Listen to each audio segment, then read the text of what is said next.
Hi, everyone. Welcome to Beat the Cult podcast, episode 9. My name is Nikki. Here, at Beat the Cult, you already know what we do. We fight harmful cult like religious thinking and practices. And today I am joined by Prince Tyler. Hello. Hey everybody, glad to be on this podcast with you, Nikki. Welcome. I appreciate you being on the podcast. I know that you were on my first and only thus far drop in chat episode. And I'm working on getting it going again, but you already know how busy I am. So I appreciate you taking the time to join me once again. Anytime.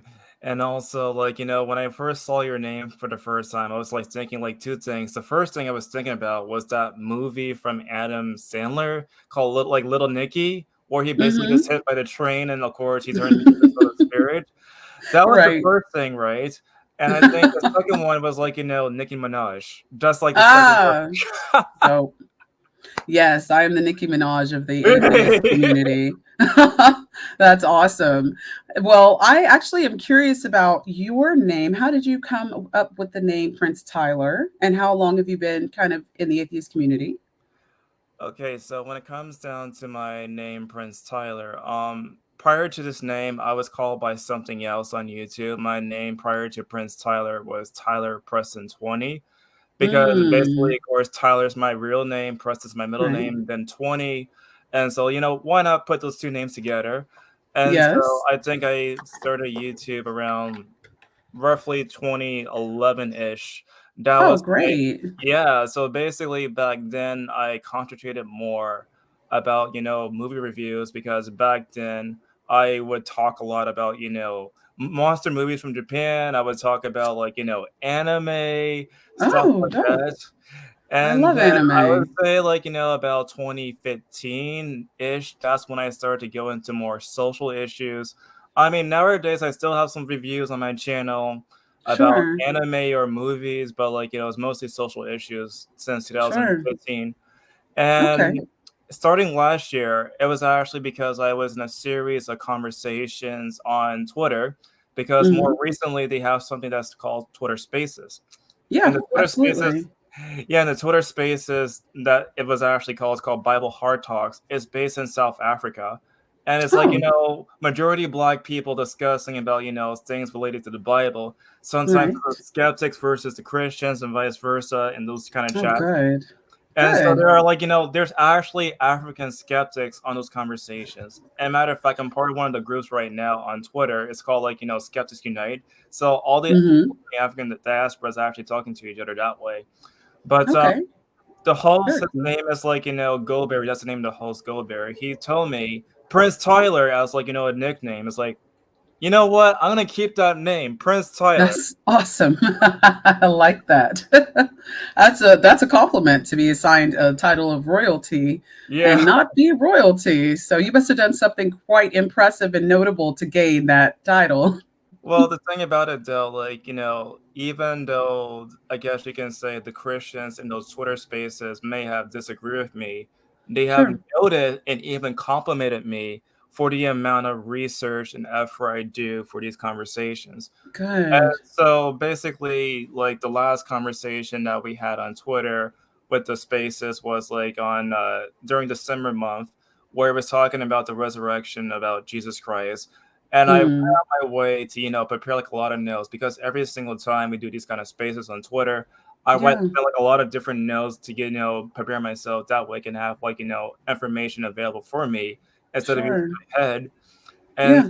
so what I did was I, compared different mythologies of the resurrection to Jesus during that conversation. And it was like, Sure. wait a second, hold up, because you actually researched all of this? Good. Because so few people are willing to put the work in. So it's exceptional that you are.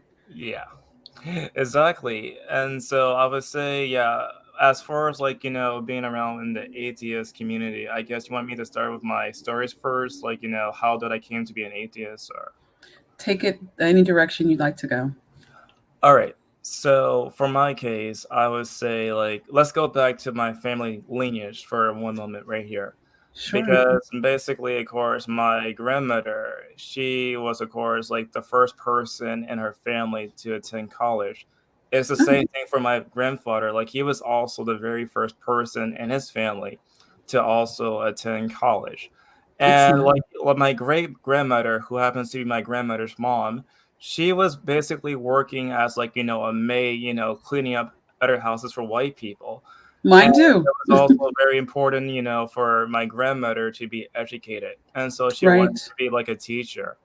And of Yeah. course, like, both my grandmother and my grandfather, who are now deceased, by the way, they basically graduated college. And my Good. grandfather, it seemed as though, like, when I talk to my family members, they tell me that I have traits of my grandfather. Because one trait that my grandfather always had is that he wanted to be like, like a filmmaker. Like, basically, what he did, he had like this camera of 8 millimeter film, right? He would just film everything, right? He will film, like, events and the family and all of that. As I speak right now, we still have, like, VHS and DVDs of the stuff that what happened in the past, That's thanks to my awesome. grandfather, right? So, and he also was like a humongous entrepreneur. He had like so many different kind of businesses. He had like, Okay. like a liquor store. He had like a restaurant called Champion Carryouts, Awesome. and he was Smart man. he also had a degree in theology. And so when he was like still alive, he was like, really hyper religious. And Yeah. so basically he was like a Protestant, and my grandmother, she was raised as a Catholic. And so Mm. when my mom and my two aunts were born, they decided to raise them into, of course, the Catholic faith. And Hmm. of course, years later, here I am right now, born in December 31st, 1992, New Year's Eve. It's So do they know? Do they know that you don't believe? to get back to the story a little bit, right? So back then, of course, I had like, very fond memories, like, of my grandmother, because basically, like, she would always teach me about things about politics all the time. She would Good. also, teach me like, video games, because back then I used to play like, Super Mario Brothers, and she was like the Of one course.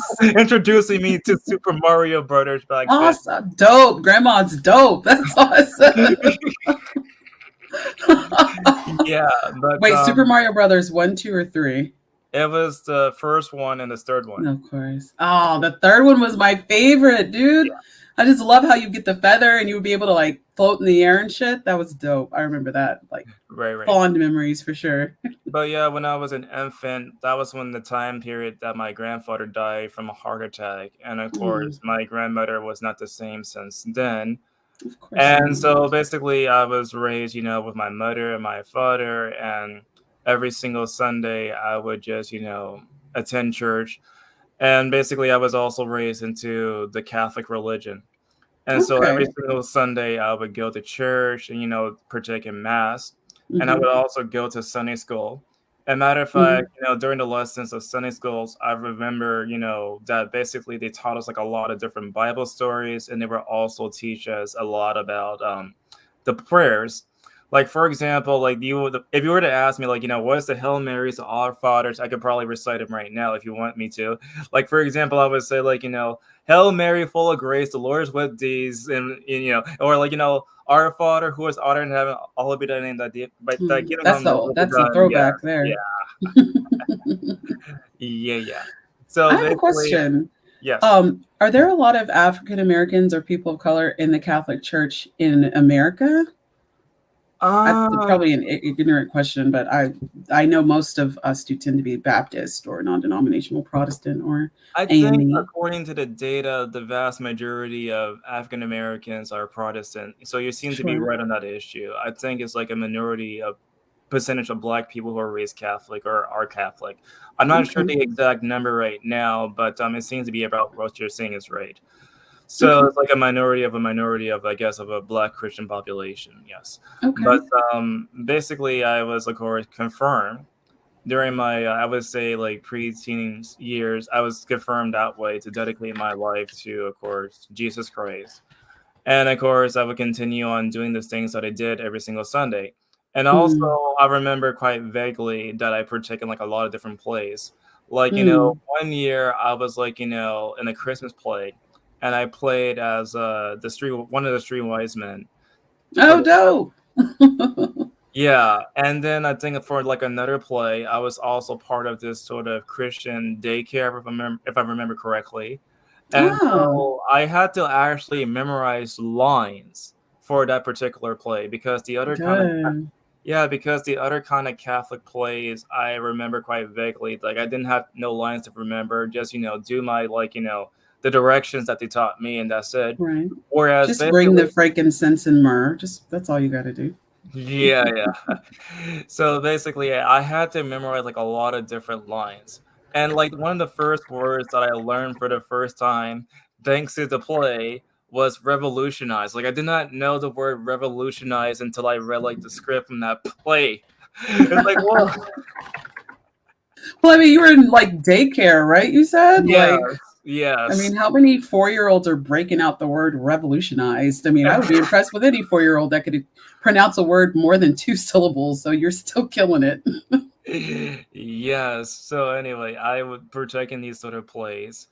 And then, of course, during my teenage years, I remember, of course, that was like, when I was 14 years old. And this is like, Okay. I was saying earlier in the conversation before we went live about how basically, Spanish and stuff. When I was Yeah. 14 years old, my first ever kind of contact, I would say, with the Spanish language for me was basically the game Resident Evil 4 because it came Mm, 5, right? So okay. it's like, in the game, you're like in Spain, you're playing like Leon S. Kennedy, you're shooting up like, the zombies. And the Awesome. zombies, like, they would say their dialogue in Spanish, like, well, wait a second, what exactly are they saying? And Right. so, like, during my high school years, I would just, take it for like 2 years. But then, like most high school students, I forgot about it. Just out my Oh, same. It was so close to fluency and then just right out the yeah. head. Don't It was use it, you not lose it. until, like, more recently, I would say, starting with my girlfriend, when I started to relearn everything that I learned from high school, and now I'm pretty good at it. And sometimes I would make Good. videos on my channel speaking in Spanish, and sometimes I would like write the subtitles on my videos too. But it's like a long process though to write subtitles. Of course it is. Is there not a technology that will translate your words into Spanish for you for the No. subtitles? I would say no. Like in the past, they used to have like services on YouTube where they will Sure. allow like professional translators to translate your video any kind of language. But now that option is removed, and so what I do, I use a program for subtitles on my computer. That Okay. way, I would just use the video, then write the subtitles and add the subtitles to the video that way. Awesome. Yeah, yeah. Yeah. But getting back to my deconversion story right here. So what Very happened was. interesting. So when I was around 17 years old, that was the time where basically I decided to, to do like community service because the requirement for like, high school, like the SAT score and also Yeah. to pass all the tests and Yeah. also, pass the classes and of course do 36 hours of community service.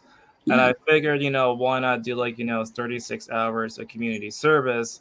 That way I could do it like at the church. It's much easier that way. Of And course. so during those 36 hours, I decided to become an altar boy. With no negative consequences that required Chris Hansen's involvement, I'm assuming. No, no negative consequences. No. Yeah, I kind of Whew. feel lucky. I feel like really lucky that no one got too Yeah. crazy. Good. Good, good, good. Yeah, that's every time someone says that they're become an altar boy, I get really nervous. And then I ask them, like, I know this is a personal question, but you good? Yeah, like no one touched me inappropriately, so no molestation. I'm fine. Good to know. Good to know. Okay, well, please continue with the story. Okay. So getting back to my story about like, an altar boy. So what I did every single Sunday for my case. Okay, so I was like in this sort of white wardrobe and I would learn how to, Mhm. use the tie to, tie it into a knot. And so Mm. every single Okay. Sunday, what I would do, I would like, hold the Christ, like the cross of Jesus Christ. For example, I would Mhm. use this and just hold it like this and just Mhm. walk on the stage like that. And then, of course, after that, of course, we do like the chants, like, the Lord be with you and also with you. And then he would ask me to give him, like, a copy of the Bible. And I'll give the Yeah. copy of the Bible in his hand. And he would, like, read like a passage or two. and then after that, it's like like a lot of different songs. And Right. of course, it was like the Nicene Creed, like we believe in one Father, the Father, the Almighty, Maker of heaven and earth, for all that is seen and unseen. And so after that, Hmm. and then after that, we would of course give him the body and the blood of Jesus Christ. After that, now what's particularly Okay. interesting about Catholicism is that they take a very literalist approach when it comes down to the body and the blood. It's something that I Hmm. feel is Yeah, I know. it is actually called something like, transubstantiation, where basically they do Yes. in fact believe that the wine of Jesus is actually the literal blood and that the cracker is Yes. like the literal flesh. Yes. So, I tell people that they get upset with me. yes, yes.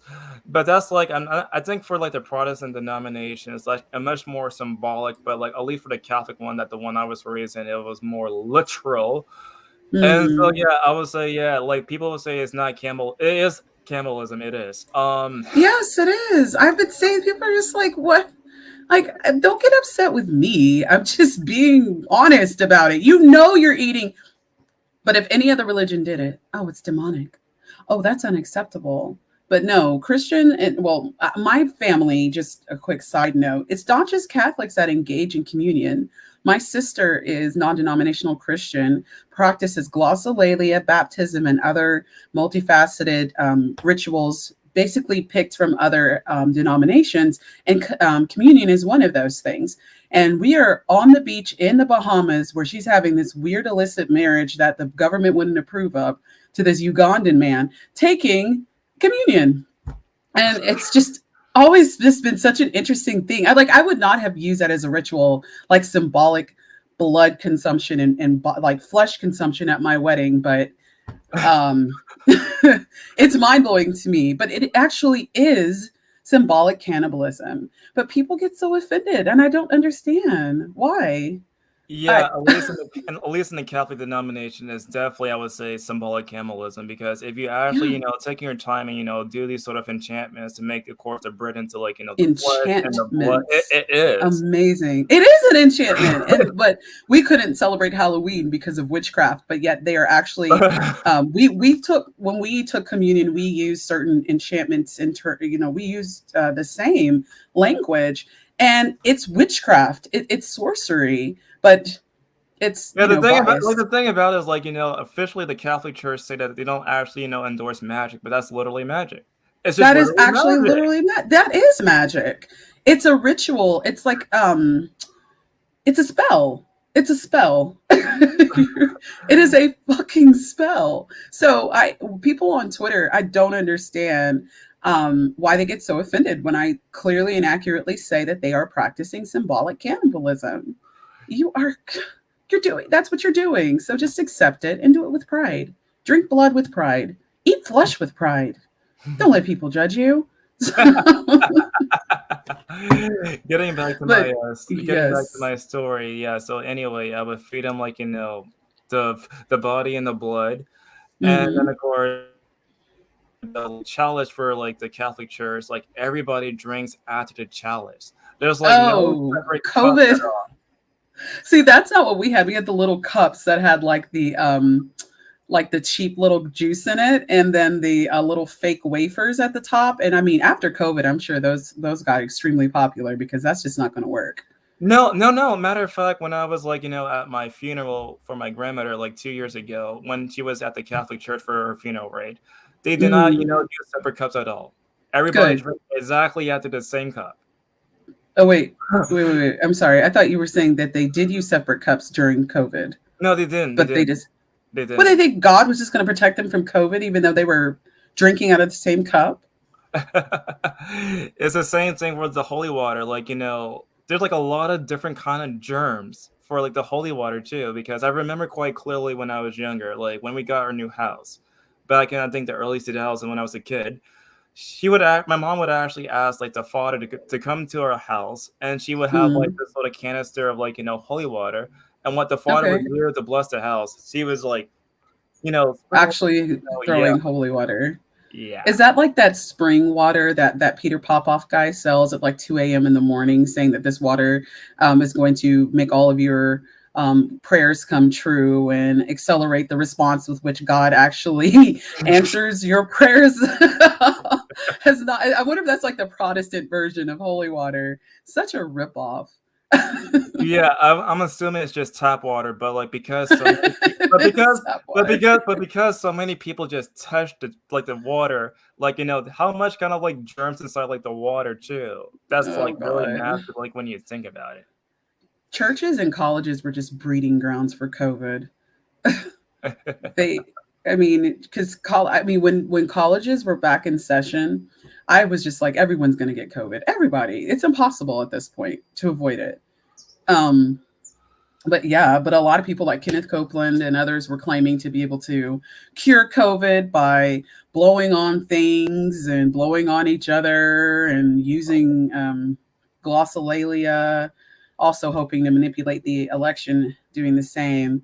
But it's these practices are so odd to me, but it's very interesting. I think you're the first person who has been Catholic on the show and grown up. I know others have been Mormon, but I have to admit I have a lot of ignorance when it comes to Catholic practices because, except for the ones that transfer over to Protestantism that I was practicing as a child, I don't know much. So the iconography has always been extremely intriguing to me. I can say that for Yeah, sure. when it comes down to like the Catholic notion about the Bible is that they don't take a very, you can say, literalist approach to like the text, because Hmm. how they see it is that basically, of course, like they see the Book of Genesis like symbolic and not something that are literal accounts of history. And of That's course, good. and for the rest of the books for the Old Testament, they can see it as like very historical, which in of Hmm. itself is kind of questionable too. Yeah. And of course, they take the rest of the New Testament as, of course, very literal. And so Yes. when I was younger, I was taught as a child that stories like Adam and Eve or Noah's Ark, those stories were not actually meant to be literal stories, but rather like there's some sort of deep symbolic message behind those kind of stories that we should use as Really? more lessons. Really? My mother seriously believes the Earth is 6,000 years old. There was a global flood and that 8 people repopulated the planet within that 6,000 year period. It's quite mind blowing. When it You were, comes down to the days of how many days God created the world, we actually use it like, by the millions in the Catholic faith. So basically, my one mother said the year is same. like a million years, and so like, 8 million plus years. Of So course. That's what she told me because it's very interesting to me that she'll add that time to the days because she knows it's insane, but won't actually understand that or accept that the Earth is older than 6,000 years. So it's intriguing to me also that that type of justification is used in Catholicism as well. But I was definitely taught that those things were literal. Definitely. yeah, and one more thing, like, when it comes down to the idea of biblical literalism, I would say that's like a more recent phenomenon because I think it was starting in the 18th century that basically Mm, the idea started to get really, really popular as a response to the scientific, discoveries that were happening back then. And yeah. so in response to, because like, the scientific discoveries, people wanted to see like their Bible is true. And so you Yeah. cannot believe the Bible is literally true no matter what. But if Right. you go into back into history, like people like Saint Aquinas, not Saint Aquinas, but like Saint Hmm. Augustine, as well as the other kind of person, I think his name is I forgot the guy's name, but basically people like Saint Augustine actually thought Hmm. that basically the Book of Genesis and all the stories are not necessarily literal, and so it Mm, seems as though good. like a much more recent phenomenon that's been practicing since then. Yeah. It seems to mostly be perpetuated by evangelicals and Protestants in America specifically, because even the Catholic Church has admitted evolution has been, been verified. The Big Bang Theory, they accept these things, but it appears that mostly in the southeastern United States, there's a lot of pushback against those ideas. Yeah, I would say so too, because when I saw these sort of debates for the first time about can him and Bill Oh Nye God, debating about like the Noah's Ark, it's like I was that like was the back turning back point then for I was me. like still like Catholic back then, but I was like yeah, Yes, the Bill Nye is right about this, not can him even back then. right. So it never made like sort of He sense. didn't even have any answers. Ken Ham had no answers. And actually I remember that distinctly because I was in the process of moving out of my science of mind, superstitious crystals, Deepak Chopra phase into the realization that that was equally bullshit, in addition to Christianity. But I had this lingering fear that my parents and how I was raised was right. So it took me some time to actually watch the Ken Ham Bill Nye debate because I was afraid that during that debate, it would be revealed that Christianity was right. And then I watched it and I was like, oh, this is bullshit. This is absolute bullshit. So it was actually that day. I remember I was living in Houston. I watched that and I was like, I'm an atheist. I'm an atheist. Right. Like this is insane to me. So that is was the that's kind of the scintillating example that I go to when it comes to Christians, especially evangelicals, misrepresenting the facts of history just to simply protect their pet beliefs and ideas.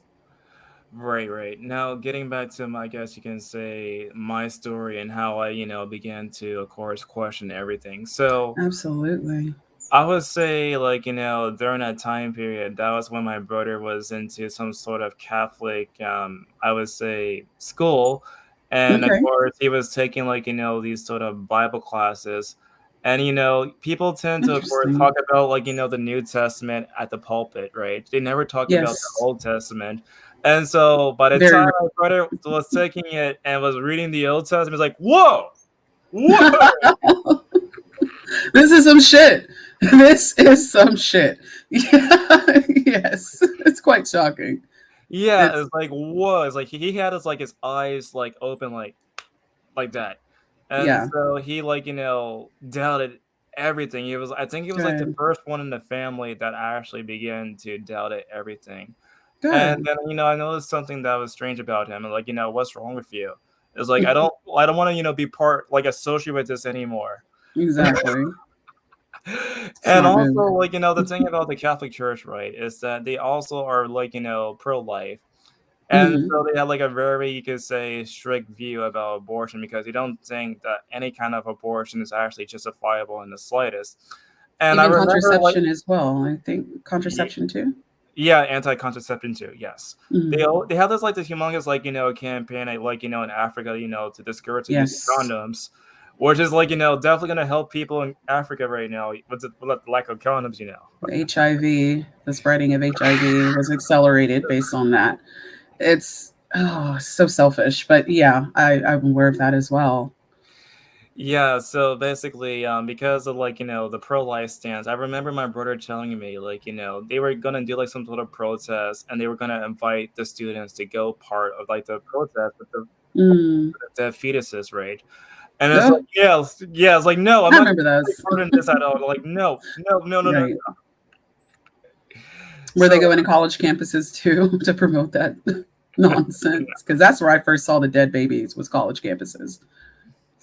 yeah, yeah. So anyway, he started to question like I wanted to know like why exactly was my brother like questioning everything. Good. Yeah. And so, because I'm like the oldest of the bunch, like I'm the oldest of like, three brothers. And so I wanted to know like, Oh, why was like one of my youngest brothers gonna, question everything that he was taught with. And right. so I began to do like a lot of intense research during that time period. Good. And I would say like, one of the concepts that I first questioned was the very idea of hell itself. Mm. Because like, I started to learn during that time period that of course the idea of hell just simply does not exist nowhere in the Bible, because if you go into the Old Testament, of course it talks about Sheol, and Mm-hmm. Sheol was like a burial for like people of the underground, and so people, Mm-hmm. whether they're good or bad, they go to that particular underworld. But by the Sure. time you go to like the New Testament, you begin to realize that Jesus Christ was not necessarily talking about death. He was talking about something that is known as Gehenna. And for those Mm-hmm. who have no idea, like basically like Gehenna, according to like the historical data that we do know, that was actually a place, I believe, like burning trash cans and of course children's sacrifices, And so when he was talking about, Gehenna, he was not necessarily talking about a place where you like, burn forever and ever and ever. It was like, something that was Interesting. it was actually something that was actually used as a metaphor to say, you know what, we should not be like that place. Let's try to, be good right now. And of course, Interesting. like another word that was used in the New Testament is actually Tartarus. And Mm-hmm. Tartarus comes directly from, you know what? Greek mythology. And Mm-hmm. Tartarus was like, a place where, of course, like, it would be like, the Greek mythology version of hell, right? Where basically Okay. the really, really, really bad souls go there. And I Yeah. believe it was actually Kronos. He was also part of Tartarus. And so Yeah. all the bad souls would go to like Tartarus. And of course, above Tartarus is Hades, which is Yeah. run by like, of course, like the god of the underworld. And of Yes. course, all the souls are being judged. And there's also like this three-headed dog, Cerberus, and of course, Mm-hmm. Hades. And so Right. basically, I learned that, of course, the concept of hell comes directly from like, Gehenna, Tartarus, and of course, like, yeah, Gehenna, Tartarus, and of course Hades. And Yes. I also learned directly from like, hold on one second. This is a copy of the Post Edda. This is actually Norse mythology, right? So Yes. so I like basically book suggestions. in Norse mythology, right? Guess Yes. what they have as a character? What character? Which like Thor or No, no, no, no, no. It's a character called Hel. oh, a character called Hell. I Yeah, didn't know that. That's yeah, crazy. yes, Okay, I yes. did not. But is it it's not spelled like Hell. It's like Hael or some variant or Hel. oh hell. Okay, okay, okay. Yes, yes, I'm because writing that basically down. from linguistic point of view, right? So basically the word hell, Hell, comes Mm-hmm. directly from Hel. It was actually Mm. added much I didn't know later that. on. I would say like, the first kind of appearance of fire and brimstone is probably like, the ideas of Dante's Inferno or maybe like Right. Paradise Lost. Those like the first kind Yes. of I would say that. Yes. Okay. I did not know that. How did you, so what sources do you research in order to gain this information? A lot of different sources, which by the way, I will show you throughout the whole entire interview, I promise. Yeah, because I need, of course you've got Bart Ehrman in this, the standards, but I want to actually learn a little bit more extensively than maybe Bart Ehrman presents. Keep talking. My internet's acting a fool, so I'm going to like attach. I'm going to like find a cable to attach. So please keep talking, but I am here. Everyone, don't go anywhere. I'm right here. I just wanted to not be wandering around on camera. Okay. But yeah, keep going. Sorry. So basically, like another thing I was reading during that time period was like, the stories of like, Gilgamesh and also the stories of Adaharis. And by the way, Mm, this is like the book right here for like the stories for like Adaharis and also Gilgamesh and the other kind Adaharis. of stories. Yes. Yes. Okay. Okay. Adaharis, Gilgamesh. Yeah, so basically, Interesting. like, according to historical records, we do know that there was actually a local flood that basically took place during like 2000-ish BCE. And of course, it was flooding the entirety of like, of course, Macedonia, right? But basically, it's not necessarily like a worldwide flood, of course, obviously. It was actually a local flood. But around the same sort of time period was the time where like the Epic of Adaharis first came out. Now, in the story of the Epic of Adaharis, what happened was that the gods made humans to, of course, like, do like a hard labor for them. And of course, like the humans were making too much noise. And so what happened Of course they was were. that basically they decided to like, flood the whole entire like, planet. And of course, Mm, like basically Adaharis built like a whole entire arc. That way he will okay. survive the flood. And of course, Okay. yeah, and when it comes down to, I guess, the ideas of Gilgamesh, like Gilgamesh, like it was actually discovered like in the 1800s. It was like, back then it was actually considered to be like, for the book of Genesis, it was actually considered to be like the oldest book into existence, right? Before Gilgamesh. And Okay. one of I the didn't know that. yeah, like basically George Smith was the guy who found the tablets. And so Okay. according to the reports that we do know, like basically by the time he found the tablets and was reading it out loud for the first time. He was like taking off his shirt and everything, and was just screaming across Hmm. the whole entire museum for the British Museum, right? Of course, Like in public, he was doing this? yes. Why? What was his Like, inspiration? imagine, like, you were living in a time period where the book of Genesis was the oldest book in existence, right? But then you Okay. found something that's older than Genesis. You'll be really excited too, right? I would be, especially if I was had learned or accepted that my current beliefs were, I mean, obviously what I believed was true. I mean, I guess something like that would really be impactful, especially in the religious world, because people form their not only their beliefs about religion, but their beliefs about the world and how the world works, as you know, based on those texts as well. So yeah, I might be ripping off clothes too. But getting back to, I guess, my journey right there, and then Mhm. besides, like, reading about, of course, like, the origins of hell, I was also reading about, Yeah. of course, like, the Mesopotamian mythology right there, and of course the Norse Right. mythology. And I was also reading this book right here. This book is actually called The Stories of Ancient Canaan. So Hmm. Very so cool. basically, to kind of unpack everything, right? So within the Genesis chapter 1, they use the word Elohim. And of Hmm. course, basically Elohim refers to many different It's plural. gods. Yeah. So Love basically, of that. course, like the apologist will say, well, you see, it's not necessarily referring to many different gods. What is actually referring to, according to them, Is the Trinity? yes. And Yeah. Yeah, that's how I was taught as well. Yeah. but yeah, it's the Trinity or the angels that are with God. And so Yeah. so what I That's how I was read, raised too. yeah, so what I learned from, like, this book right there was Hmm. that basically, I would say, around the Iron Age period, of course, there exists this sort of divine, you can say, council of so Hmm. many different gods.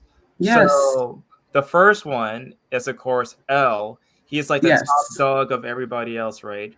The Right. second person is, of course, Baal. He's like the storm Baal. god. Yes. Right. Henotheism. There's several gods that exist, but certain tribes only worship one. Yes. And then, of course, there's also Ashura, the goddess of fertility. Yes. And so Yes. And so one of the stories that I read in the book was a story called Elle's Drinking Game. And so what Oh. happened what happened in the story. L drink? Don't tell my mom that Yahweh was drinking. She will lose it. But So what happened in the story, right, is that Elle and the gang had a L party, and the right? gang. Uh-oh. Sounds like fun. See, this God is so much more fun than Jesus. Let's throw it back to this one. I like that. Let's Yeah. do it. So Elle and the gang were like having a party. They were getting crazy drunk.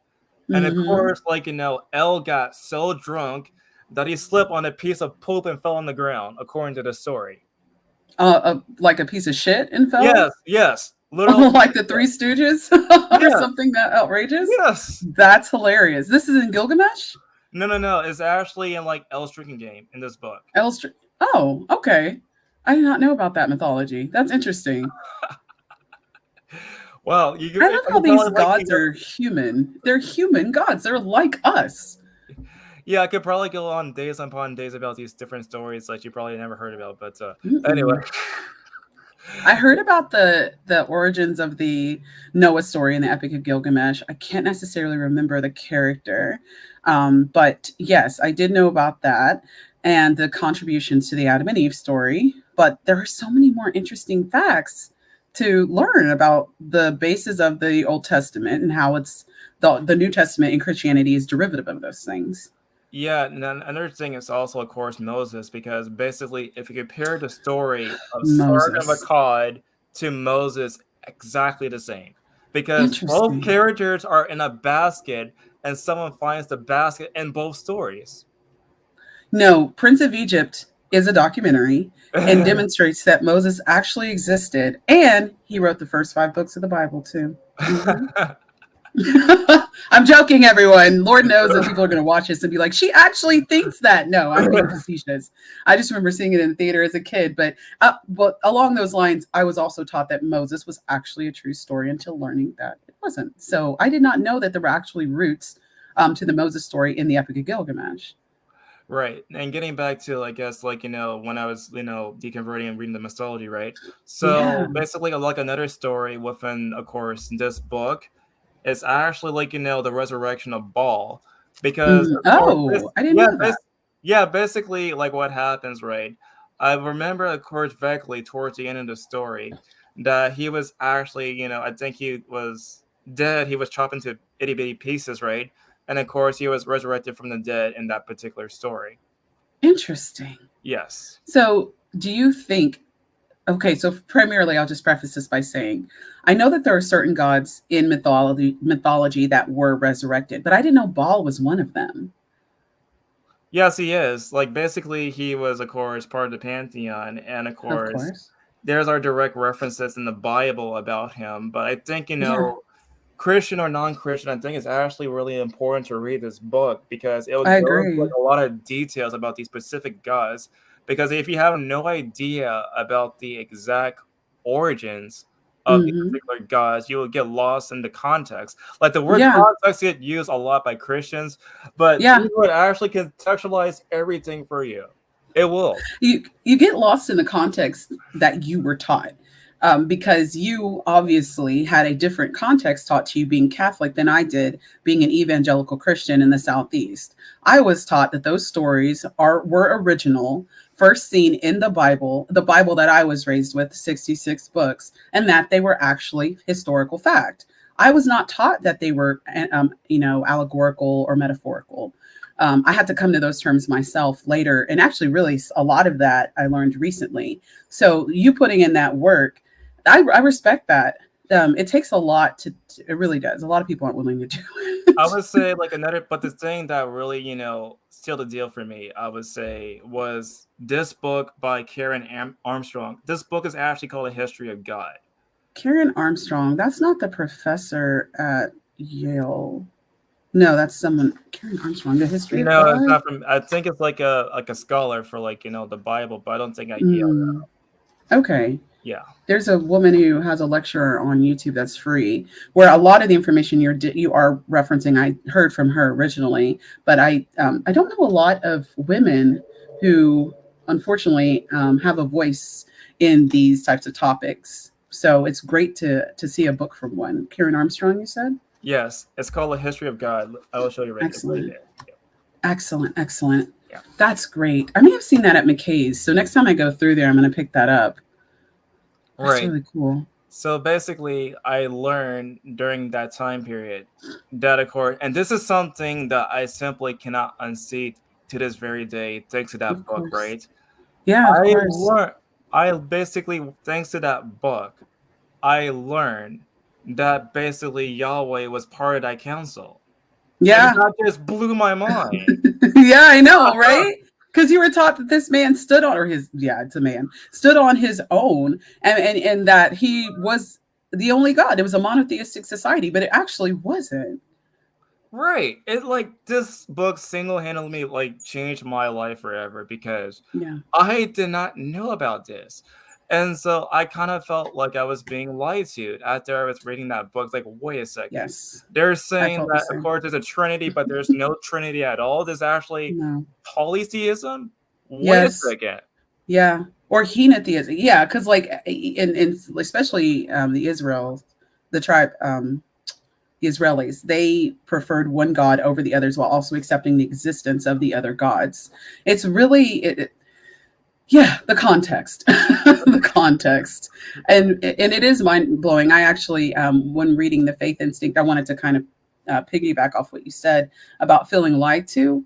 I felt lied to. I felt it was an intentional misrepresentation of facts, but I had to realize my parents don't know. They're not putting that effort in to learn the history or the ideology of the stories they believe. They just tell me what was passed on to them by my grandparents and my great grandmother and father too. So It's not their fault, but it kind of is. But it wasn't intentional. Right.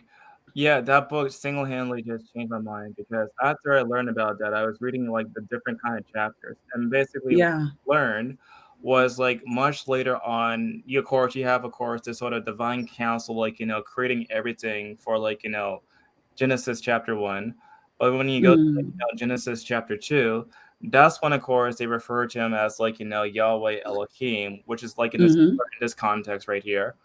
Yes. And because I learned that, of course, that Ashura was like, the goddess of fertility, she was also, Hmm. of course, represented by the tree of light, and of course, Mm. context, right? So, which Yes. tells me that in the story for like the Garden of Eden, right, that would mean that Ashura was like the tree of light, and of course, Hmm. she's with like, Yahweh together. That, of course, Yeah. again, blew my mind. Wow. What blows my mind even more so is in these stories, these gods are paired off. They have partners. Like they're engaging in sexual activity. And but I think that might have been why monotheism was so much more appealing in theory was that that the monotheistic God is actually elevated as being above humans. He has non-human traits. He's omniscient, omnipresent. And it's just, these are things that humans don't do. And or are not, I'll say. But I think that might have contributed to the transition from henotheism to monotheism in the appeal is that you can kind of you can project all your issues onto this God. And it makes no sense, really, in theory, to worship a God that is human. You need someone more powerful than you to actually do the shit you want, to change elections and end diseases. So, yeah, I Yeah, I can would see how say that like, transition they happened. started to, added the various type of elements to, of course, they got the Bible much later on because they were adding like elements, I believe, of El Shaddai, which is like another name for Mm. El. It was like, in the book Yeah, of we had Genesis. songs addressing that name El Shaddai, El Shaddai. I can't remember the language or the lyrics, but yeah, I remember Yeah, that. basically, it started with the book of Exodus, where he said, like, I revealed myself as El Shaddai, but my name is actually Hmm. Yahweh. That's when he started to combine the ideas together. And so, Yes. because they had, like, combined the ideas together, it of course, made, like, Yahweh had a wife, and the wife was Ashura. Hmm. And then I saw, like, ancient artifact after that. Like, it says, like, Yahweh and it's Ashura. And it has, Hmm. of course, like, the bulls, and, of course, the symbol of Yahweh and Ashura. Yeah. And it's like, wait a second, you're telling me he had a wife too? Yeah. He picked a woman and engaged in sexual activity with her. Those carnal desires, he's subject to those as well. That is quite mind blowing and definitely contrary to what I was taught. And obviously, you were taught as well. It's Yeah, kind of like all that interesting. stuff was like blowing my mind when I was reading all this. Yeah. You realize that is bullshit. And once that starts to crumble, everything built on top of it, leading to Christianity and the advent of Jesus, it falls too. Yeah, because I learned during that time period after I learned all that stuff about, of course, the history of God, right? So what Yes. happened was that I learned also that, of course, none of the writers for the gospel were eyewitnesses at all. That's like No, again they blew weren't. my mind. Yeah. Another thing is like, of course, I learned that, of course, like none of the like everybody like talk about like the names of the writers for the Bible, but like we don't know the writers of the Bible at all. That's again destroyed. Right. Uh, Yeah. so We know the people that had a hand in composing the books, or excuse me, composing the text and bringing the books together, but not who wrote it. Very right, interesting. Yeah. exactly, exactly. But people will So swear up and down that there's evidence and that it's a historically verified fact that this man came back from the dead after 3 days, and it's clearly mythology. Clearly. But want to deny that other gods have the same stories. yeah, like Bias, after like I researched like all that kind of stuff about the various details, like it just went down, just down, down, down. like snowball effect. Yes. And so, like, I was like, 17 back then. I'm 30 right now. Mm. And of course, Mm-hmm. I realized by that point that I just simply cannot believe this anymore. I just Right. simply can't. And so I realized, like, because I don't believe in this, I don't believe in, of course, the idea of the Christian God. And I was like, Right. I was asking myself, like, during that time period, like, what is the difference between, like, this divine counsel that I was learning about and this particular book versus Yeah. like the Greek mythology is like, yep, nut, zero. There's no difference. Yeah, Yeah. Except that the people that are closest to us in our lives and the country in which we live idolizes that God concept over the mythological concepts from other religions. exactly. And Yeah. that's when I realized, yeah, you know what? I'm an atheist. I don't believe in any gods. I don't believe in any of this. So yeah, No. So that is excellent, by the way. And like I say, I'm always thrilled to see African Americans who make this journey, because despite the obvious misrepresentation of facts, religion is such an integral aspect of our culture that we feel this obligation to remain religious, even though things don't make sense. And we're kind of deterred from using logic that we apply in other areas of our life to religion because of it. yeah, exactly. And like, people don't really understand like the importance of like, I guess you can say the black church within black Mm, communities. yeah. Because like, not like a lot of people think about this though, but I would say like, historically speaking, if you look at the context on why, black people today are Christians, is Yes. largely because of the force by the white people back then. And they Yeah. literally had a boat that was named after Jesus Christ coming to our country and enslaving Oh, us. And one of the first oh my books, of God. course, was the Bible that they gave us. Of course. Of course. And then using texts from Exodus and Leviticus to justify enslaving people who they saw as different than them. And the fact that we hang on to this so egregiously to this day because of the ongoing oppression, still at the hands of those who, I mean, Caucasians, generally speaking, who run the society and make it difficult for African Americans to attain wealth and therefore resources necessary to start learning the lies behind the religious belief. It's frustrating. It's just frustrating. It's frustrating. It's almost like a willful ignorance or a learned helplessness that's actually keeping us oppressed rather than them actually executing the same level of oppression regarding the religious application back in the day. Now it's us keeping ourselves in religious ignorance. Exactly. Like I don't think there's no excuse nowadays because if I I had if I don't. had the if I had the time and the effort to, get all of these books, Yeah. then anyone Yeah. can do it too. No, there's no So excuse. why were you, because the research is available like you said, obviously, but you were able to put aside the cultural significance of religion in your life, but it was there, of course, with the influence of your great grandmother, and your parents, similar to me, even though compartmentally they were also intelligent and well read, but they still held on to that cultural significance and those cultural roots. How were you able to get past that aspect of cognitive dissonance? Because I'm assuming that you considered that in your journey out of religion, specifically Christianity, Catholicism.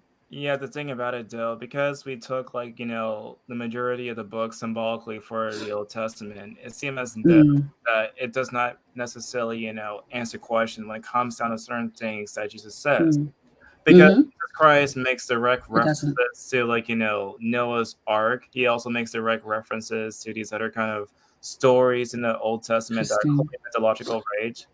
And Mm-hmm. so how can you possibly, you can say, reconcile the two? I just simply could not reconcile the two because if Right. it's like not necessarily like a literal flood, do you think that, of course, Jesus was actually thinking it's a literal flood? I was think he might have, but you can't, reconcile those two things. It's like, it's like Right. impossible. And of course, the various type of ideas, like the resurrection stories, like, they're all completely different. Like they're vastly different. It's Yeah, they are. insane. They are. I just appreciate your ability to put the cultural significance on the back burner and go with truth, regardless. Because I'm sure, and I've been told that there, just by speaking to people, there are a lot of atheists in the Black church who are just fearful of coming out because of the cultural dependence. It's almost like a direct personal attack to someone, that you would reject their religious beliefs, and that in turn could result in them rejecting you. Speaking about that, I have an anecdote to tell you guys because, Of course. so basically, after I rejected everything and I rejected the idea of the Christian God and the religion behind it, I Mhm. had a very, smart idea to tell my mom, "Hey, you know what? I don't That was believe it." fun. Yeah. Wasn't that a fun conversation? Wasn't And the first that? Did it and just come out in anger or did you actually plan it? Because mine was just like, you know what? I don't even believe this anymore. Stop trying to push it on me. I hope that yeah, it you were was like, I more would say like, discreet. it was like, one of the heat of the moments things. Like, I'm an Yeah. atheist. It's like, and then immediately she said like, I'm a devil worshiper.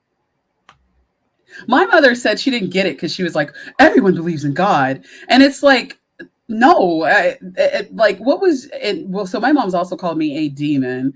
When she said you were a devil worshiper, did you proceed to explain to her why atheists aren't devil worshippers, how that's a No, I do not want misconception? to, argue during that time. No. I understand that. Yes. Does No. she still feel that way? We have a better relationship right now, but Good. originally it was kind of scary because she actually, wanted to kick me out the house because of that. Yes, exactly. And that's where that cultural representation and dependence comes in, and where a lot of people falter and stop pursuing truth is because they don't want to lose those personal connections, which justifiably, with us being social mammals, that can mean death. I mean, not necessarily today. I mean, given if we were hunter gatherers, being expelled from the community could mean death. So those biological predispositions to want to maintain those social relationships, those still exist. So what motivated you to continue along that path, even at the threat of being put out of your family home? Because that's scary, like you said. Like, for my case, I just, wanted the truth because I just simply, like, even today, like, people want to convince me, like, I cannot unsee what I read. I just You simply cannot. can't. I just Red simply pill, cannot right? see what I just, You've been red pilled. yeah. You see the matrix now. You can't go back. Like the Yeah. phone is ringing. I Yeah, mean, of course, so I don't wanna, for my case, I don't force my views on other people, obviously. I try to be like, sure. nice to other people, be sociable, whatever.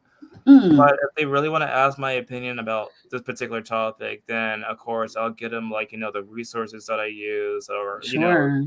do presentations on YouTube channels that way people can do it on their own free will, right? Because, Right. like, for the last few weeks, I collaborated with a YouTuber who is really popular. Her name is Holy Humanist, and we Oh, did a lot of presentations maybe on I her can have channel. her on. That would be so great. Yeah, Holy humanist. Yeah, if you want me to promote that video for you, I'd be happy to do so. You have yeah, great we did like at content. least three different videos together. Like, we did like a video talking about the history of Noah's Ark. We Mm. talked about, or Oh, great. yeah, we also talk about like a thing called Bad Jesus, where I talk about the bad verses of Jesus Christ in her channel. Yeah, that's amazing to me. I didn't even have the guts to think when I was starting to eventually leave that Sermon on the Mount and other things Jesus said were actually unhelpful and toxic until Matt Dillahunty actually did a deconstruction of the Sermon on the Mount and actually went in to the verses that you were like referring to illustrate the problems with what Jesus was actually teaching. Right, and I would say, like, someone in the comments asked me earlier, read, like, do I consider myself a mythicist or a historicalist? When it comes down to that kind of debate, I would say I'm in the middle. I'm not necessarily sure if there's a Jesus or there's no Jesus at all. And the main Listen, reason I would say like I'm in the middle, like, is because basically I know for a fact that, of course, the gospel cannot be, of course, history at all. There's no sort of no, documentation to, have no, for the gospels. And of course, no. there is no autobiography about Jesus. And of course, Even though Luke tried to write his book, quote unquote, whoever wrote it, as an autobiography, there actually is not an autobiography of exactly. Jesus. And of Right. course, when it comes down to, of course, getting nailed on the cross, there's like I would say, like, there's nothing to really support any of the claims of the gospels. Then of No. course there's the whole entire problem with Josephus, because if I remember correctly, Josephus was also a forgery. And so how Yes, can we it possibly, is. Yeah. That I do know. Josephus is a forgery, but the links that Christians, especially those that I interact with and debate with, because I challenge these concepts, they will swear up and down that the resurrection is one of the most thoroughly historically documented happenings in the history of humankind. And I just don't know. I mean, outside of the desire to just believe bullshit, I just don't know what they're reading that's teaching, that's confirming that for them. I mean, it can't be Josh McDowell or Lee Strobel, because those aren't historians. So where's the bullshit that they're getting that's verifying their bias? Also, there's the fact that there were like so many people that were named Jesus back then, or Yeshua, and Very so how possible, can you very possible. Or possibly? Joseph. Yes. So how can you possibly say, well, you see, this Jesus is the right Jesus, or this one's the right one, and blah blah? It's like you can't, you just It's a simply cannot say legend. that. It's a legend, and it goes right back to the context that you were referring to and the cultural significance of this belief. That's what it's rooted in, because it's not rooted in fact, it's not rooted in actual history, it's not rooted in truth. So it's a personal bias towards this religious belief due to the persistence of religion in humankind. And I mean, I think with the exception of the Paraha, every culture has had some form of religious belief or practice. So there's something interestingly beneficial, and I believe it's the communal aspects of religion that results in its persistence. But it's the, I mean, I can understand that, but the stories, though, that's where you lose me. Like, you lose me with the stories. Yeah, I would say like that's why I'm in the middle. I don't say that there's no Jesus. I don't say that there is a Sure. Jesus. Like, I'm Right. not gonna say either way for this conversation, but I will say that like, aspects about Jesus, they're not necessarily original either. Like No, they're if you look not. into the idea of the Eucharist, right? Like the whole entire Right. thing, if you go to the Mitzvahs call, it's the exact same thing. They had like a course Yes. The wine, they Methodist had call. meat to eat for that thing. Yeah. That's not original. I think No. there was like a book that was done by Dennis MacDonald comparing the Odyssey to Jesus Christ. It was like almost Books. exactly the same. It's like I it's hope you live in Georgia, or Tennessee, because we're going to McKay's together, and I'm gonna have an unlimited budget and let you pick out the books I yeah, buy. so the book, yeah, the book from Dennis MacDonald, and please write it down. I It's am right like now. what was it called? The Homer to the Gospel, something like that. Homer to the Oh, Gospel. okay. Homer to the Yeah. Gospels. Yeah, I still have books or boxes of books from my last haul at McKay's bookstore. It's like heaven on earth, and my friend said this is so morbid, but like she like my ashes, she's gonna turn them, because I was like, I want my ashes spread at McKay's. She's like, that's outrageous. We can't put ashes in books, but what we can do is turn your ashes into ink and write a book with it. And I was like, oh, that's so how I want to go, because I'm such a bibliophile. I love books. Like, books give me so much peace. I don't understand what it is. It's almost like sex, really. Like, yes, I love books that much. But yeah, the book suggestions, please. And if you don't mind, the list, if you could provide me kind of with the list of the books you mentioned, because I have some, but not all, so I can put them in the description of the video so other people can follow up as well. Yeah, so to repeat like the books earlier, so the books I mentioned in the video is like of course A History of God. I've got that one.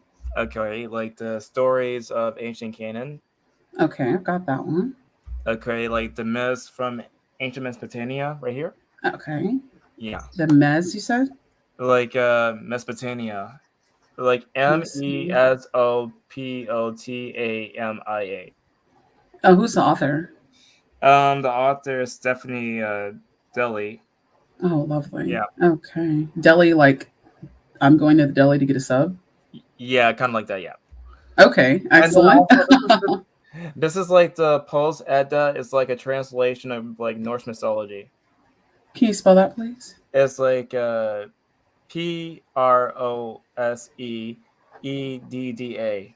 Oh, okay. And who's the author on that one, if there's one? Oh man, the author for this one, it is like Snorri Sturluson. I'm gonna spell it for you. It's like Yeah. Mhm.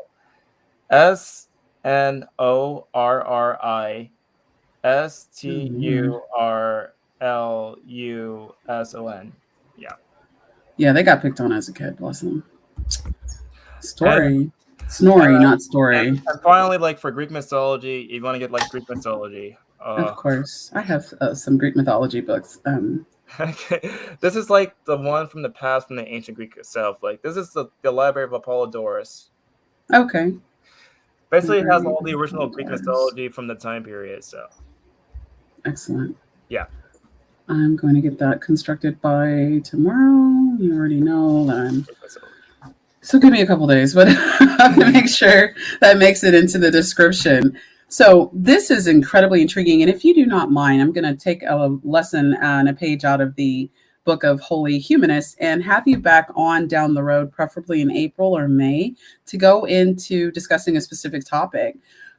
Because now that I'm getting into debates and other conversations with Christians, I have to admit, the information overload is a bit overwhelming. There's a lot to learn. Um, and while I'm doing debates, I've started learning. Obviously, I do a lot of reading, a lot of study. I watch a ton of debates, a ton of lectures. But it's always great to have conversations with others because I feel like I learn more actually talking to people than just reading or, watching lectures. Yeah, like I guess I have like like a lot of free time to just to study these sort of old books and That is a privilege. And that actually kind of goes to one of the things about the African American community and the lower socioeconomic status that actually contributes to the need to maybe work a little bit more, and also the lower levels of education, generally speaking, in comparison to other races, that contributes to the I guess the frequency of lower paying jobs rather than higher paying positions, which takes away from a person's ability to sit back, read, learn, and dedicate time to these fringe topics, really. So that does have a lot to do with it as well. And that I'm just glad you're able to maximize that privilege and actually take the time to learn and put the effort in because it's obviously been beneficial. yes, like I've been doing like these, like I said earlier in the conversation, that I've been doing these sort of presentations, and so I get into specifically more details about the stories and the Excellent. mythologies, and we compare Yeah. the mythology together and see the Yeah. evolution in the mythology. So that's what I'm doing with Holy Humanist on her channel right now. Great.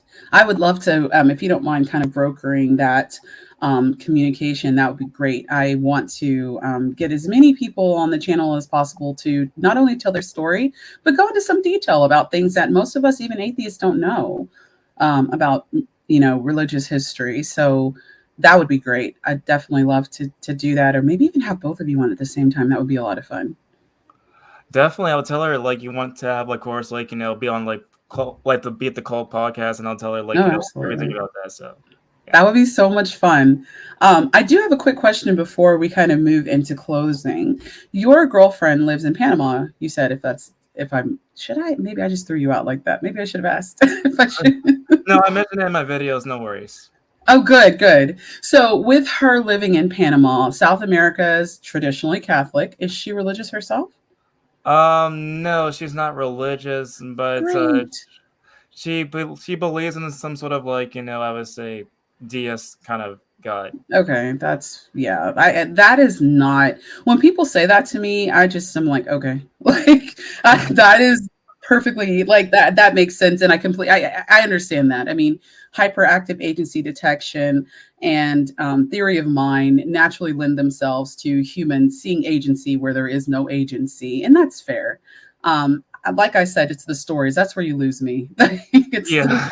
the specific, obviously bullshit, false reality, contradicting stories. So she seems on your level, and I like that. I'm so happy for you because that would be frustrating. I mean, or it may not be. A lot of people are a lot of atheists I've learned, especially in the polls I do or the questions I ask, are dating people who are religious, and they find a way to make it work. Some of them for decades, and that's great. Yeah, she doesn't go to church or anything like that, so it's no Yay! biggie. So no biggie for me. So it's like it's all good right now. All good. Great. Well, that's great to hear. So, when you guys eventually move towards, building a family, at least, we were like, well, I hope she watches this, and she's like, is he going to propose? Oh my God, why did she say that? I just completely get you in trouble. But if you do decide to do that, let me just say that if you do decide to do that, at least it makes raising kids a little less, or maybe I mean, of course, regarding religion, there might be other cultural ideas or beliefs you guys have that you'll have to sort. But at least regarding that, it seems like it would be less of a contentious Yeah, conversation or decision. when I met my girlfriend, she learned very little English, like almost next to zero English. So by the time we were just talking, I kept teaching her and teaching her and teaching her. By the time it was Awesome. 2020 one, she began forming sentences, Oh, And right great. now, she's getting better and better and better every day. Yeah, well, go girl. That's excellent. Yeah. Well, I love the idea of people from different cultures Yeah. dating and mating and all of that, because it seems like statistically people are more likely to marry within their culture, and that's perfectly fine. But it's always enjoyable to see couples who are kind of stepping out of their comfort zone a bit and actually taking the time to get to know someone for who they are and kind of putting those, I guess, as my family would put it, cultural obligations, because um, I yeah.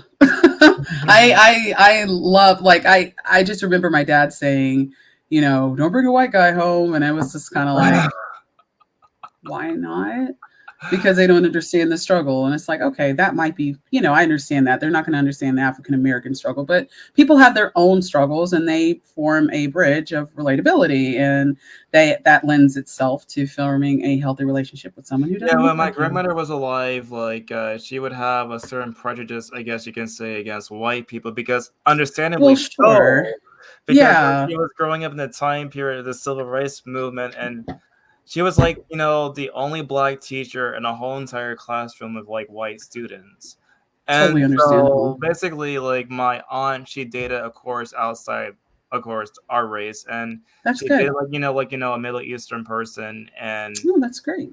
and they got married. So basically, she kind Oh, of those children must have been unreal. Oh my God. Those children must have been so pretty. yeah. But anyway, like at first, like they got along quickly. Of course, there was like no issue Good. after that they started to know each other. So no big That's deal. great. Statistically, Black women are less likely to marry out. So when I see well, I'm going to say a sister, a Black woman that does, I commend her for taking that step, because you shouldn't limit your options. I mean, and then my personal opinion, I mean, everyone has their preferences, of course, not giving shit to people who do. But with us, I think it does kind of have to do with that fear of not being able to have a partner who can relate to really the struggle and the difficulties of being a Black woman in America. I think maybe people should face that fear and see what it's like, or how they feel about it. Exactly. And so yeah, usually like when the family and I are like together, like I pretend pray at the Of family dinner. oh, Yeah. inevitably, it's inevitable. I mean, you have to. Yeah. I mean, I do. I just say, I mean, it's a ritual. And it just doesn't seem worth it to me to raise Cain about practicing a ritual. I mean, you're at Thanksgiving, you're at Christmas, you're I just remember this past Christmas we were praying, and my cousins, like, what, let me not say that, his ex-girlfriend, let me just say that, even though Maury would call it probably something different, like, was just pulling on my arm. Like, I'm like, why are we doing this? Like, why are you yanking? I'm like, this is gracious. Like, this whole entire ritual is just such an inconvenience, and it's so annoying. And it's like you're asking the deities to basically give you favor and bless your food, paying attention to your dietary habits. It's just a little bit, I mean, I understand the ritual, like the purpose of it, but logically it's nonsensical. What's also fascinating is also hypocritical what they do at the churches because they pray at churches, but Jesus specifically say to pray at home. Mm, So return where they gathered, yeah. yeah. Pray without ceasing. Yeah, it's, yeah, the the contradictions in the Bible. I mean, there's so many various denominations of Christianity, they disagree on everything. That's why in debates when people say that they're touting the Christian worldview, I say, no, you're touting your Christian worldview. Because even my brother, who will listen to debates with me, he'll be listening to these Christians, and he'll be like, that's not biblical. What are they talking about? That's not Christianity. And it just goes to show that there is no overreaching Christian worldview. Yeah, I would agree. And also the thing about it though, like, speaking from my experience in the Catholic religion, like Sure. I think I was like, in a Baptist church this one time because I was partaking in Cub Scouts because, we were doing these sort of activities That's outdoors, dope. right? Right. So basically what happened, like I think one of the field trips that we had as a Cub Scout, right, was like at a Baptist church. And I Mm, remember quite, fondly, people crying, they were raising their hands, shaking and everything, like, what the yeah. hell is this? My sister's And like, church. it's like, the thing is though, for the Catholic religion, no one does that. No one does that. No, but it's so interesting because I decided because I wanted to form a better relationship. I mean, my family knows that I'm atheist. Right. My siblings and my parents and I don't really talk about it. The point of contention with us was really like my being gay and their unwillingness to support adopted kids, a wife. So that's really more where the issue is. But I, in an attempt to try to relate to my siblings and kind of meet them halfway or maybe three-fourths of the way, with me going to three-fourths. I went to church with my sister, and her church was on 10. I mean, we would have in the church I grew up in, growing, as a child, every once in a while, a couple times a year, maybe once a quarter, they would do kind of that revival theme, and people would be like falling out and speaking in glossolalia and in the aisles and being just kind of obnoxious. But in her church, they went straight there day. I mean, I was like, wow, this is so uncomfortable. And the pastor was like, because when you're a teenager and you're graduating from Sunday school and you're in the service, he was like, you need to be speaking tongues. Start speaking tongues now. And it was mandatory. And my sister and her friends, and we won't talk about let me not say this because the police might watch it, but like we won't talk about the things they've done, and to me it's very interesting that they can go into this mindset where their behaviors are absolved, their sins are fine, and they're able to commune with this deity and in such an awkward way, but they don't understand or maybe accept that other people find that behavior to be obnoxiously unusual. It is weird to be flopping around on the ground speaking in indeterminable, languages, and falling out and people putting blankets on people. I'm like, what are y'all doing? What is happening? And they Yeah, get right the fuck up none of that and stuff go to happens. Applebee's. Yeah, like none of that stuff happens in the Catholic Church. No, but At then they all. would say that you are not adequately communing with the Holy Spirit if you're not speaking in tongues, if you're not flopping around on the floor, if you're not raising your hands and, doing a bunch of ostentatious or histrionically motivated behavior. And it's just denominations. They can't agree. They just can't.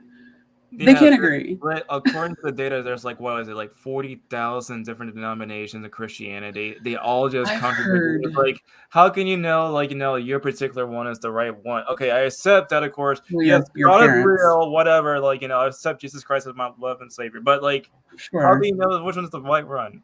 Like, how you certain? Yeah, because they repeatedly say this Yeah. person's not an actual Christian. They're not going to make it. And it's like, at least I'll give my uncle this. My uncle is a megachurch pastor, and he and my aunt are just two of the most incredible people I've ever met. They're really excellent people. And even as a pastor, my uncle's like, I'm not in a position to tell anybody if they go into hell or heaven. Their relationship with, like, he really does kind of break it down to the foundational understanding of what a relationship with God is. That is up to you. Like, whatever, because even preaching from the pulpit, even though there are his concepts are a lot more flexible than I think a lot of pastors are. And I think that might also have to do with like the mega church aspect. Like, there are a lot of people in that church, and um, they have a lot of different lifestyles and ways that they live. And I think alienating them would be contradictory to his goal of kind of spreading the gospel and trying to bring as many people as possible to God. So I'll give him the benefit of being progressive at least. I think Yeah, that's the good. thing about the mega church is for me, like I would say it would go against the very idea about what the gospel says about earthly possessions. And so Yes, they it does. It it does. definitely does. There's no shortage of money at all. That's a nice house. I was like, damn, this is nice. You guys are killing. Maybe I should get into Like prosperity all those gospel. money, all Shit. that money that's going to those churches should go to Yeah. hospitals. Hospitals. It, to research, I agree. Yeah. I would say to research and academic initiatives, but obviously that's not the goal of the prosperity gospel. You think Kenneth Copeland's gonna what? What are you talking about? Kenneth Copeland's not giving any money to the fucking research. What? God will provide for them. St. Jude's. Actually, you know what we'll do? We will maybe take up a collection one Sunday. We'll pray for them because where two or more are gathered. I mean, obviously those children are going to be perfectly fine. So why do we need to give money to them? They'll be all right. You know, God is lurking in the halls of St. Jude, doing his job to the best of his ability. So I'm just gonna, my private jet, my rolls. I mean, I get it. Listen, my dream job, if I believed, I would be a megachurch pastor. I would. I love the concept of standing up and talking to thousands every week and then them giving me money and the women, those dresses just coming to church in those tight dresses sitting in the front. I'd be a sinner. Don't worry about it because sooner or later you get 1,000 subscribers, you get 1,000 views that way on YouTube. So you gotta have I know, right? Realize. Oh, that'd be so great. I'd be like the progressive lesbian pastor and like, because God, like it's 2023, right? You don't want to get canceled and God loves everybody, right? So I wouldn't even hide the fact that I'm a lesbian. I would be like, God still speaks to me. Are you saying just because I'm gay that God doesn't speak to me and I don't have prophecy and something to share with the church? And I would just be like, every Sunday, a different girl. And you know what? That's what people do anyway. So don't judge me. God doesn't want to. I wouldn't even hide it. I'd be like one of those like the pastors today that just go up on stage in like a throwback LeBron jersey and some jeans and just start yelling. That's what I would do, and then get a couple million views on TikTok and have some strippers in the church on Saturday. No, bring the strippers to the church. What are you talking about? We're doing it. Break out that commute. Now it's not really actually wine; it's just grape juice. But we'll pretend we're Catholic for that night and break out some actual alcohol. But that would be so much fun. Oh my God! But I can't do it. I just can't. I try. I was like, God, maybe I could just do the pastoral, but I can't without honesty do it. It's just not fair. So. Okay. That'd be kind of fun. My uncle hears this. He's going to be like, are you serious? I'll be like, yes, I would love that. What are you talking about? I'm not married. You can't step out on my aunt, but I can do what I want to do. What are you talking about? What? That would be so much fun. Pimping all over the church. But yeah, the thing is, like, if you just want to get money really fast, just swim for Jesus. Just swim for Jesus, right? The case for Christ. Like anything with Jesus, you get money fast that way. Drop it low for Jesus. Please tell me you've seen that video. Those people singing "Drop It Low for Jesus," keep the Lord in mind when you dirty wine. No. Oh my God, it's so funny. It sounds as cringy as that one video I saw of Bible Man. Oh no. We have this is better because it's Black people talking about dropping that ass for Jesus. And oh man, it is though about as entertaining of that remember that like old video with that white guy? It's like an old white pastor who's trying to reach the youth in his church. So he and his wife and like this old white dude write this song, Jesus Christ is my N-word. Yes. I won't say it, but it's hilarious because they don't even they're just like Jesus Christ and just keep going like this. The things that people do for Jesus. Actually, I want to get back to making those videos, but it's very entertaining. It's so entertaining. But you can sin, please. What did he die for? Get this. Come on now, we got fellowship halls. What are we using them for? Yeah, the thing about the music is that I remember when my grandmother was still alive, she would listen to the Christian radio, and so I would listen to the Christian version of secular songs all the time. Same, yes. Stephen Curtis Chapman, Michael J. Smith, or W. Smith, and Kirk Franklin, Fred Ham. Well, I don't know if Catholics listen to no, Kirk Franklin. No. Yeah, I was gonna say I think that's a little too hype for the Catholic Church. Do you want a revolution? No, we do not. We will stay with our chant. We will stay with our chanting. Thank you, Kirk Franklin. Handle that porn addiction you got, sir. Yeah, like. Why would you even come out and tell people you have a porn addiction? That is nobody's business. Like, gee, you're not getting points with Jesus for coming out and telling people you have a porn addiction. That's porn addiction. What does that even mean? Have we figured that out? Oh my God. We haven't figured it out. But yeah, I grew up on that stuff too. Yeah, that's relatable. It's very interesting how important religion really is in our culture and upbringing. It's definitely interesting, and I feel as though, like, if they were do the exact same thing in other countries, they're not going to be a Christian. They're going to be a Buddhist. They're going to be a Yeah, Hindu. They're going to be yeah, these other kind of religions, but the ones right. that they grew up with. But because they're Yeah, accustomed to the one that they grew up with, they don't yeah. really think twice about the other belief systems. No, it goes right back to what you were saying about context. Um, and in their mind, they think those people are going to the Christian hell. It is, well, a lot of them do. I don't think my brother or my uncle or my aunt would say that. I don't think they would say that. But I feel like they would, because they're just good people, they would give those people the benefit of the doubt. But other people are very, very quick to say, and like my mother, I remember asking her when I was a kid, do people go to hell forever? And she said, yes, they do. And that just didn't seem not, it wasn't even a moral issue for me when I heard that. It just didn't sound logical to me.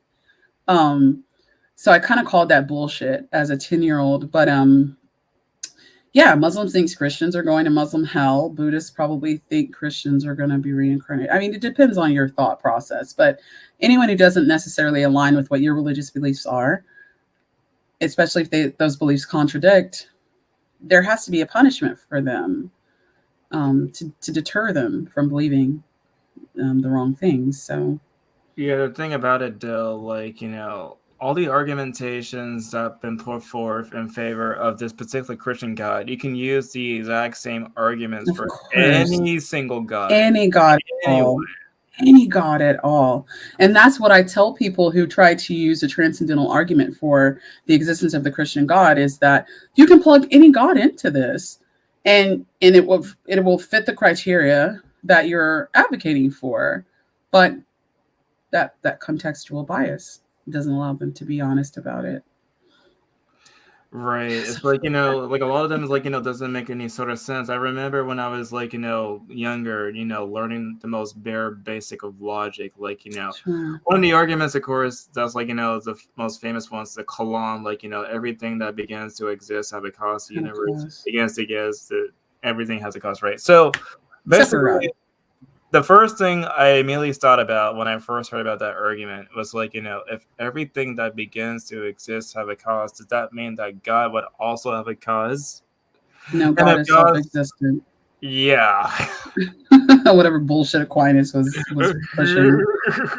So obnoxious. But yeah, the mental gymnastics that they do, generally speaking, of course, some people are, I guess, are especially more progressive Christians will admit their inconsistencies. But I think the Christians that you and I are referring to, the mental gymnastics they do, they just reeks of dishonesty. Um, Yeah, getting back to the concept of hell, at least for the Catholic worldview, we had, of course, different variations of the afterlife. Of course, you have heaven. oh, So we had oh, heaven, we heaven, had yeah. hell, and of course, we had purgatory. Yeah. Didn't they do away with that concept or no? They do away with limbo. Limbo. Okay, okay. Yeah. Yeah. Yeah, we weren't raised with purgatory. My mother said that you guys were sinners because you go through a priest or some intermittent third party. No. It's straight to God. Do not pass go. Do not collect $200. We don't need a priest. Yeah, the idea So, came directly from Saint Augustine. So basically, Saint Augustine is not only the guy behind the idea of limbo, he was mm, also the mm. same guy behind the idea of original sin. And he Oh, okay. argues in the book called Confession, he argues Yes. that basically, of course, original sin comes directly from the semen, so it's being transferred that way. So I'm not even I mean, joking it about would come from the dude. I would definitely, yeah. I'm joking, but I'm just giving guys a hard time. I didn't know that. I have been reading a book called The Philosophy of Religion by William Rowe, and he does take references from Confession and other books written by Augustine and Aquinas, inevitably. Um, but we honestly, I am definitely having you back. I want to go on, and I could go on and on about these things. They are so interesting to me. Thank you so much. Yeah, like a lot Yeah. of research goes into like what I do, and so I try to my hardest to make sure Oh that my yeah. facts are correct, and so it's always Well, nice to share information to the world with you guys. Absolutely. And you are definitely coming back. Hopefully a couple times over this year, because I don't just want my podcast to be entertaining. I do want them to be informational as well. So having you on has been exceptionally enjoyable. I really appreciate your time. Thank you so much, Tyler. And thank you for having me on. I really appreciate it. Absolutely. If you don't mind, please let people know where they can find your YouTube, your Twitter, and the talk spaces on Twitter that you go to have these conversations. So my Twitter handle is at Tyler Preston 20. My TikTok is also at Tyler Preston 20. My YouTube is Prince Tyler. My Facebook is also at Tyler Preston 20. So find me on those kind of social media sites. And I do like a lot of videos on TikTok talking about the sort of historical stuff Oh, and comparative cool. mythology. Excellent, excellent. You guys, it will benefit you, and it will definitely be worth it to take a look at Tyler's social media.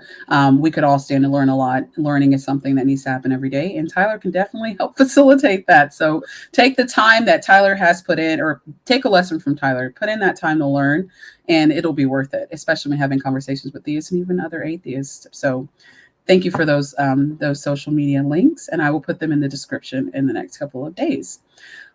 With that being said, you guys already know you can find me at Beat the Cult on Twitter, on YouTube as well. I do have a TikTok, but I'm not as vigilant as Tyler in using it, but I'm working on it, and Instagram too.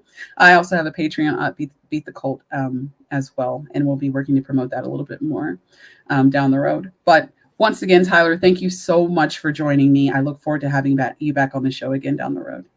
Thank you so much for having me. Thank you. All right, you guys. You guys have a good night, and I will see you next week. Oh, just a quick thing. We are doing, I am doing a Black History Month All Atheist lineup for this month. Next week, I am having Jenna, the Black atheist female, if I'm not mistaken. The week after, Cynthia McDonald. And the week after that, Maya Atkinson. So keep an eye out for those podcasts, and I will see you guys later. Bye.